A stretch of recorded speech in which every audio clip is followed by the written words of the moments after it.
자연은 생각을 바꿔놓았습니다. 처음에는 들어오면서 자연을 이렇게 향유하려고만 들어왔다가 이제는 한 10년 지나면서는 자연을 단지 향유하는 대상으로서만 바라봐서는 안 된다는 생각을 하게 됐어요. 가까이에서 지켜보니 어떻게 살아야 할지 알 듯합니다. 여기 와서 욕심 부리는 나무 본 적이 없어요. 욕심 부리는 물, 욕심 부리는 공기 본 적이 없잖아요. 인간이 그럴 수는 없죠. 100% 욕심을 내려놓는다는 거는 아마 다 거짓말일 거라고 봐요. 그래서 자연에 들어와서 자연스럽게 산다는 거는 좀 욕심을 내려놓는 걸 배워서 내 마음이 좀 평온해지는 아마 그런 삶이 아닐까 싶고,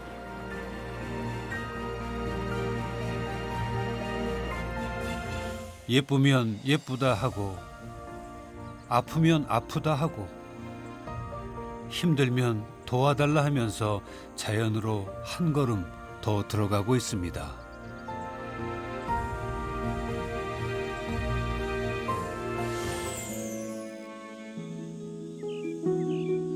한적한 마을 끝자락에 집이 하나 있습니다.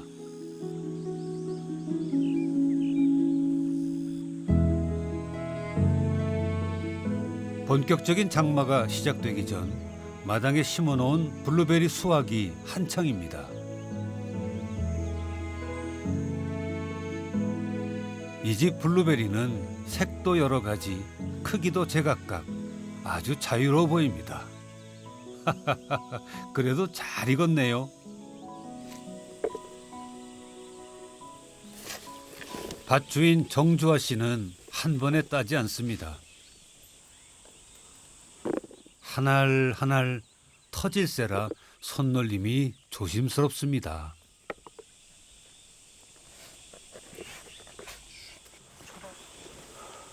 (100그루가) 넘는 블루베리 밭은 아내 이선혜 씨와 둘이서 갖고 왔습니다. 아내 역시 조심조심 노련해 보이진 않네요. 농사와는 전혀 상관없이 살다가 11년 전 이곳에 들어와 처음 벌인 일이 이 블루베리 농사였는데요. 처음엔 정말 형편없었다네요. 열매가 맺는 건 고사하고 수확철이 되기도 전에 나무가 죽어버리는 암담한 시절을 몇 년 겪었답니다. 우리가 이렇게 계획을 하고 농사를 시작한 게 아니라 눈에 좋은 작물이라고 해서 무턱대고 사실은 시작을 했어요. 아무것도 모르고. 그러니까 여기를 개간을 해서 밭으로 만들어서 뭐 하고 이런 생각 없이 그러니까 동산에다가 이 블루베리 밭을 만드는 마음으로 했죠.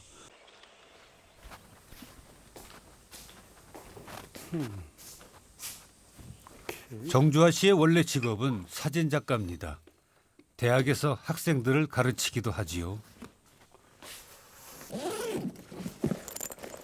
고등학생 시절 카메라의 매력에 푹 빠져 유학까지 다녀오고 두 아이를 둔 가장으로 사는 동안 그에겐 오로지 사진뿐이었습니다.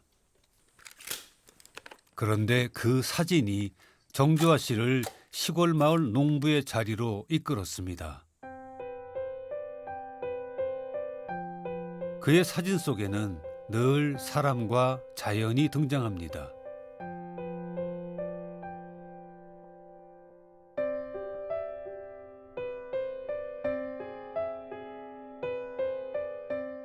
이 사진들은 보통 사진과 좀 다른데요.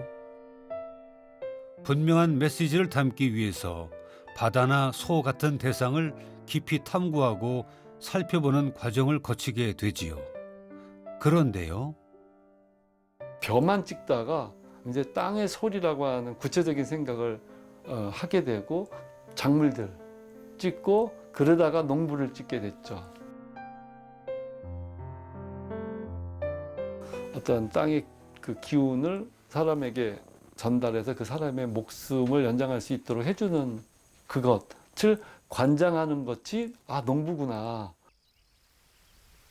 벼와 농부를 지켜보다 만난 게 땅입니다. 돋보기를 제껴서 눈을 바싹 떼고 이렇게 찍는데 그러려면 내가 몸을 움직이고 무릎을 꿇고 땅에 이렇게 가야 돼요. 마치 그 경배를 드리듯한. 계속 내가 그 작물들을 보고 있는 거죠. 농부의 의미, 또 농부의 역할 이런 거를 좀 깊이 하게 되면서 좀 더 자연을 좀 깊이 들여다보려는 혹은 좀 더 자연을 더 공부하려는 그런 생각이 이렇게 들었던 것 같아요. 그때부터 도시를 떠나 자연 속에서 살고 싶다는 꿈을 갖게 됐습니다. 그리고 그 꿈을 이루게 됐을 때 그는 땅의 소리를 전달하는 멋진 농부가 돼보자 작정했답니다.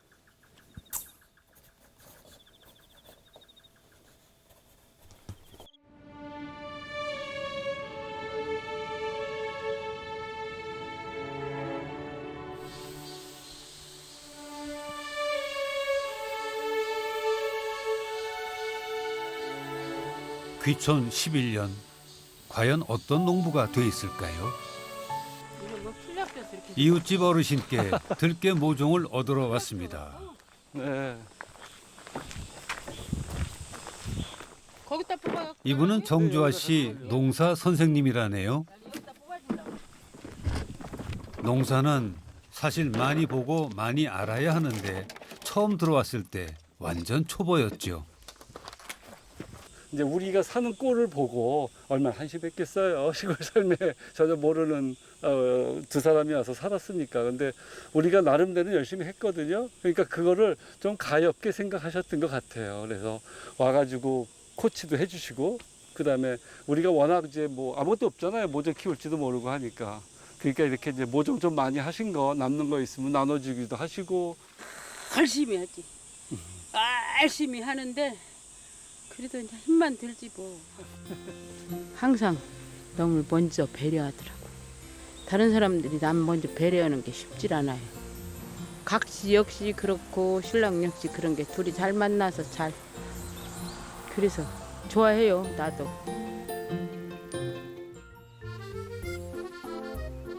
정주아 씨 부부의 하루는 매일 아침 강아지들, 고양이들의 안부를 묻는 것으로 시작됩니다. 요즘은 특별히 별이와 보내는 시간이 많은데요. 이렇게 가만 있어. 가만. 30일 전 이 집 마당에서 태어난 새끼 고양이 별이는 부부의 마음을 온통 빼앗아 버렸습니다.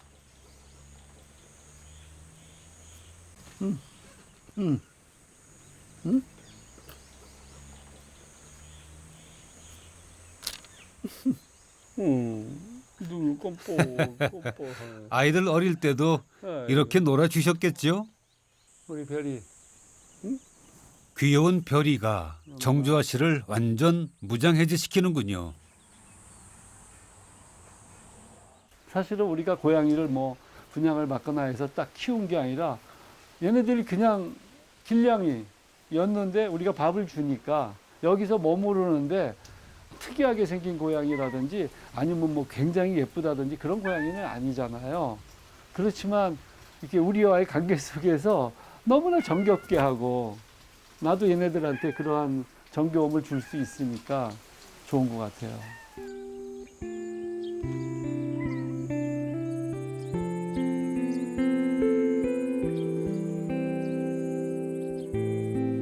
하나 둘 자연이 보내준 가족이 늘어날 때마다 그저 감사합니다. 이 집 마당이 살만하다는 뜻이니까요. 부자가 된 것 같습니다.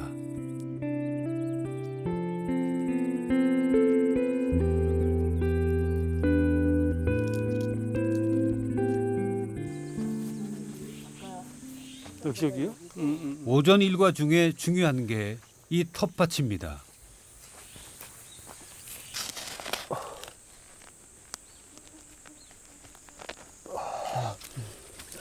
정말 아, 더덕이군요. 옆에도 더덕이네.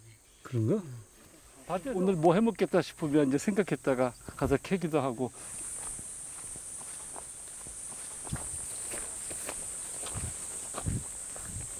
밥상에 오를 찬거리 준비하는 거라는데요. 여기요? 이렇게 주는 게 다 참나무래요. 이렇게 작은 것도 그렇지. 참나무. 먹을 수 있는 것과 먹을 수 없는 것을 이젠 어느 정도 구분할 수 있게 됐습니다. 이름을 알고 그 쓰임을 알아가는 재미가 쏠쏠합니다.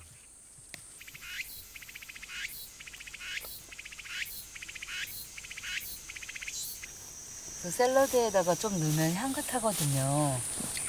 근데 이게 어린애들이 계속 나오잖아요. 용장? 아니요. 얘는 이건 아닌가? 아, 이 토마토도 언제 있냐? 아, 이쪽에 거의 많다.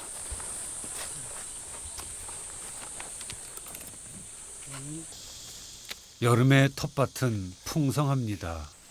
호주머니 걱정하지 않아도 되니 먹고 싶은 만큼 필요한 만큼 다 가져도 됩니다. 텃밭에 오면 늘 커다란 선물 세트를 받은 것 같습니다.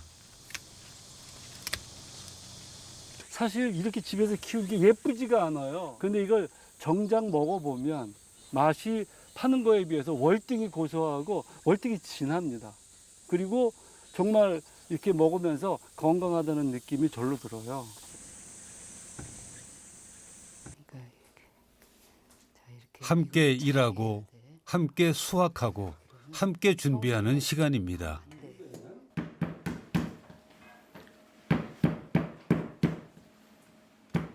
일을 하기 위해 어쩔 수 없이 먹는 게 아니라 맛을 기대하며 준비하는 밥상인데요.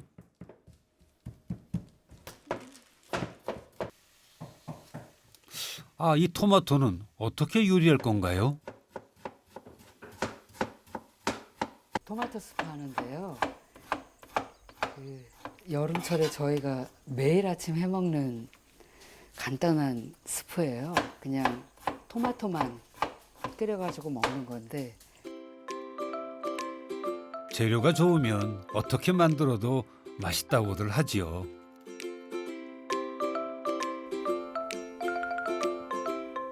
호박도 그냥 찌는 게 전부입니다. 저 먹고 싶다. 한번 어떤 밥상이 차려질지 점점 더 궁금해집니다. 그냥 나가가지고 있는 것 같다 하는 거기 때문에 그 기존에 정형화된 레시피가 없이 그냥 아무거나 섞어갖고 그날 나가서 있는 거. 오늘은 마당에 한 상을 차렸습니다.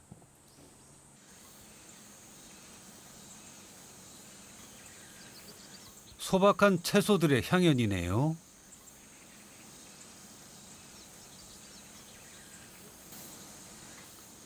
상쾌한 공기와 맛있는 음식, 언젠가 한 번쯤 그려보던 여유 있고 평온한 일상을 부부는 매일 맞이합니다.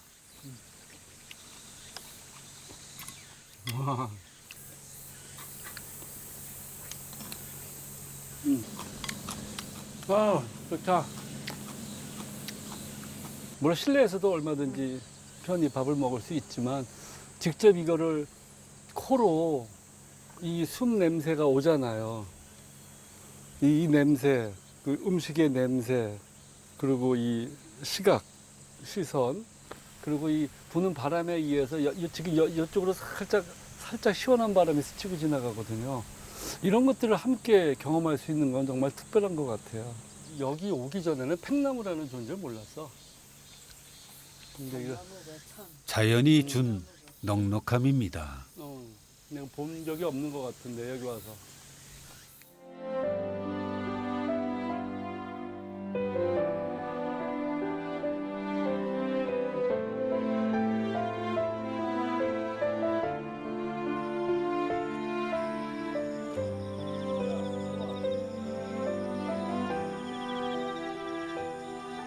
하루의 모든 일과가 끝나면 부부는 밤의 자연과 마주합니다.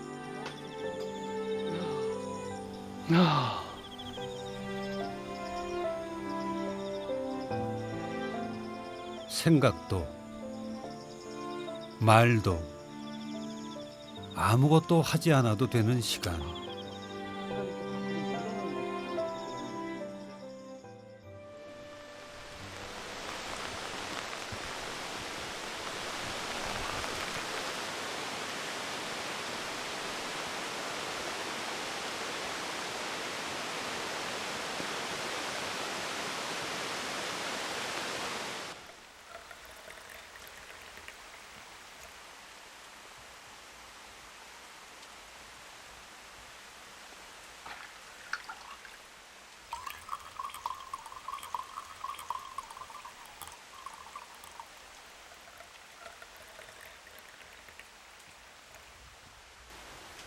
나른하고 달콤한 농부의 공식 휴일입니다. 지금 좋네. 자잘한 일은 여기가 훨씬 많거든요. 분주하기를 말하면 시골처럼 분주한 데가 없어요. 뭐 온통 일거리니까.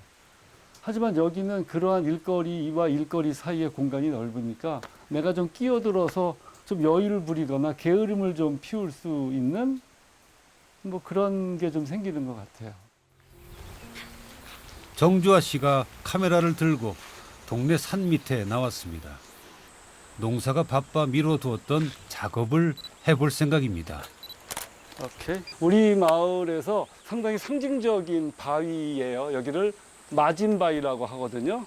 뜻은 이 두 바위가 이렇게 마주보고 있다고 그래서 옛부터 이렇게 마진바위라고 불렀대요. 이게 마진 바위입니다. 산 입구에 서 있는데요. 마치 산을 지키는 수문장같이 위풍당당하고 강직한 모습이죠.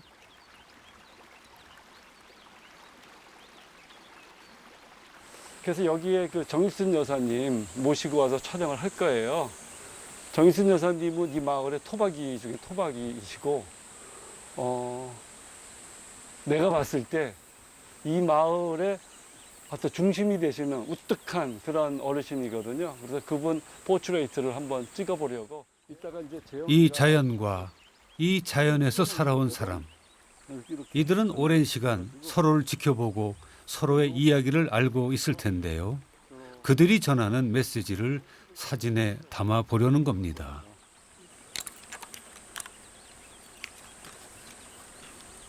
칠순을 넘긴 어르신들이 다 그렇듯이 지독한 가난 속에서 오로지 자식들만 보고 고군분투하며 살아왔습니다. 하나, 여길 봐주세요. 렌즈를 하나, 둘. 그런데 아무리 힘들어도 자연을 다른 곳과 바꿀 생각은 안 해봤답니다. 정주아 씨는 그 우직함을 표현해 보고 싶습니다.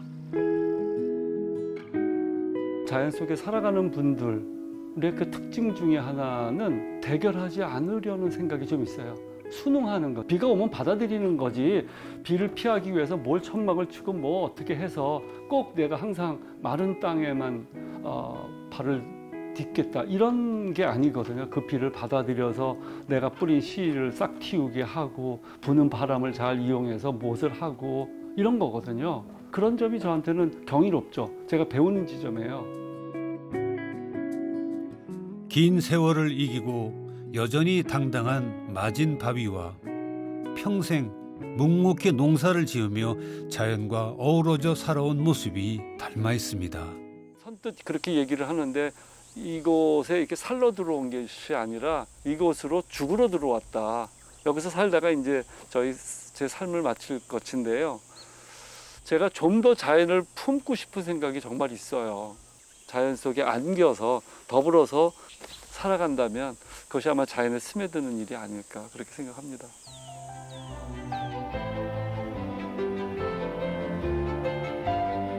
살아보니 비로소 알게 됩니다. 계절마다 일거리를 주고 순간순간 다채로운 모습으로 기쁨을 주는 자연은 내가 먼저 다가오기를 기다리고 있습니다. 그 넉넉한 자연의 진심 속으로 스며들고 있습니다.